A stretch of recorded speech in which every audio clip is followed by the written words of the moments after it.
Good morning बच्चों। आज हम कक्षा 10 गद्यखंड पार्ट 2 बाल गोविंद भगत के प्रश्न उत्तर का अध्ययन करेंगे। चलिए पढ़ते हैं। प्रश्न 1, भगत के चरित्र में साधु मनोवृत्ति वाली कौन सी विशेषताएं थी अथवा बाल गोविंद भगत के व्यक्तित्व पर प्रकाश डालिए। उत्तर, साधु का अर्थ होता है धार्मिक जीवन बिताने वाला व्यक्ति, संत, ईश्वर भक्त और सज्जन। भगत जी के चरित्र में साधुत्व के ये गुण उपस्थित थे। उनके चरित्र की साधु मनोवृत्ति को प्रकट करने वाली विशेषताएं निम्नलिखित हैं। नंबर 1, भगत जी कपड़े बहुत कम पहनते, कमर में एक लंगोटी, सिर पर कबीरपंथी टोपी और सर्दियों में काला कंबल धारण करते थे।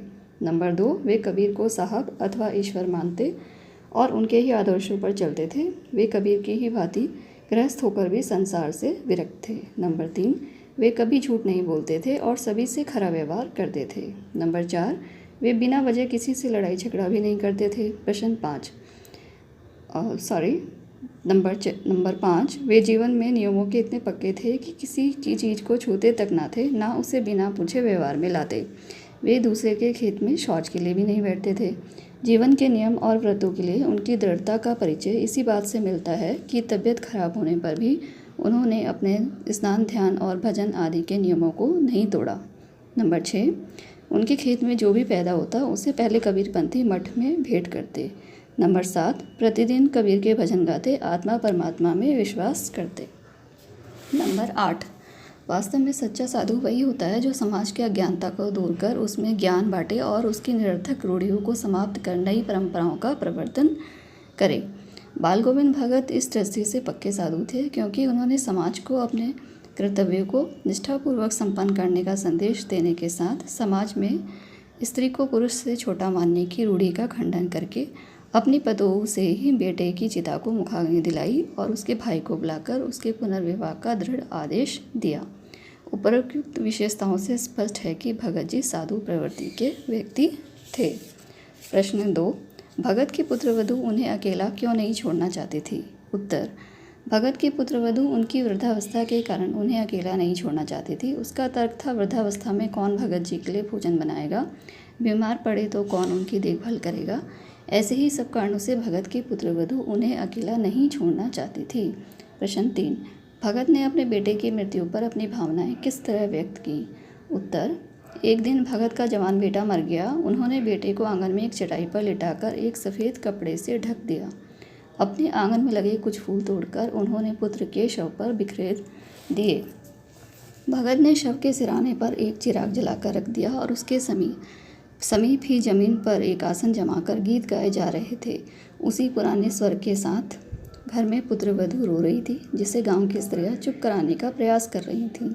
किंतु बाल गोविंद भगत इन सब बातों से विलग गाए जा रहे थे। हाँ, गाते गाते कभी कभी पुत्रवधू के नज़दीक भी जाते और उसे रोने के बदले उत्सव मनाने के लिए कहते, समझाते हुए कहते कि आत्मा परमात्मा के पास चली गई है, विरनी अपने प्रेमी से जा मिली है, भला इससे बढ़कर आनंद की बात क्या हो सकती है। इस प्रकार भगत ने सांसारिकता से विरक्त निर्मोही साधु के समान संभाव का परिचय दिया है। वास्तव में जो भगत कह रहे थे उसमें उनका विश्वास बोल रहा था, वह चरम विश्वास जो हमेशा ही मृत्यु पर विजयी होता आया है। प्रश्न 4, भगत के व्यक्तित्व और उनकी वेशभूषा का अपने शब्दों में चित्र प्रस्तुत कीजिए अथवा बाल गोविंद भगत के व्यक्तित्व पर प्रकाश डालिए।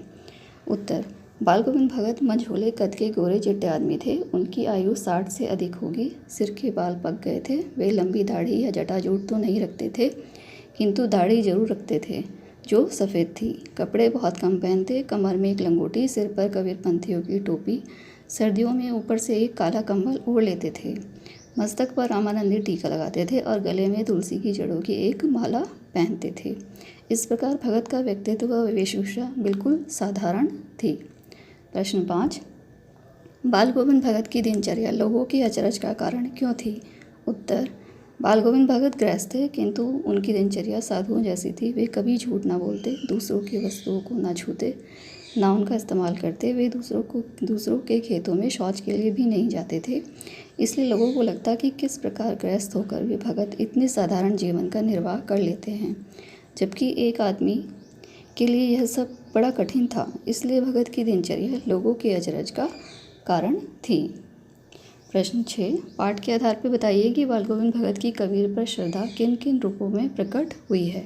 उत्तर, बाल गोविंद भगत कबीरपंथी थे। वे कबीरपंथियों की सी टोपी लगाते थे, माथे पर रामानंदी टीका और गले में तुलसी की जड़ों की माला पहनते थे।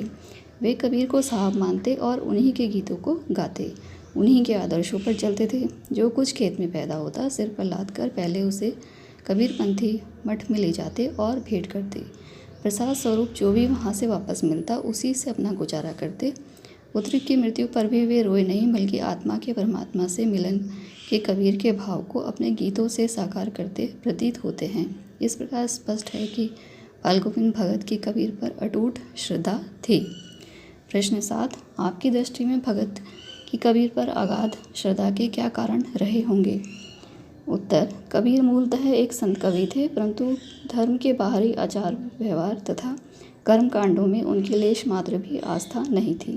धर्म और समाज में व्याप्त संकीर्णताओं को देखकर उनका मन व्याकुल हो उठता था और उनकी व्यंग्यपूर्ण वाणी से विद्रोही स्वर मुखरित होने लगता था।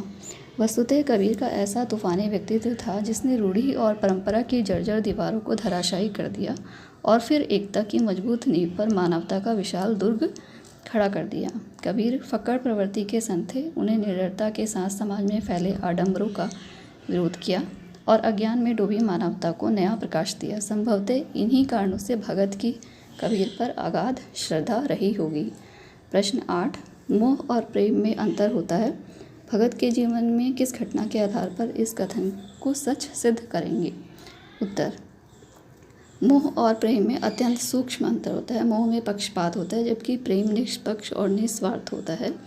निस्वार्थ होने के कारण कह सकते हैं कि वह प्रेम निश्चल होता है।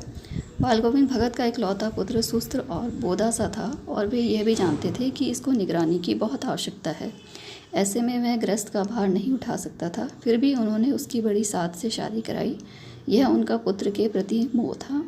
पुत्र की मृत्यु उपरांत उन्होंने अपनी विधवा पतोहू के पुनर्विवाह का निर्णय लिया।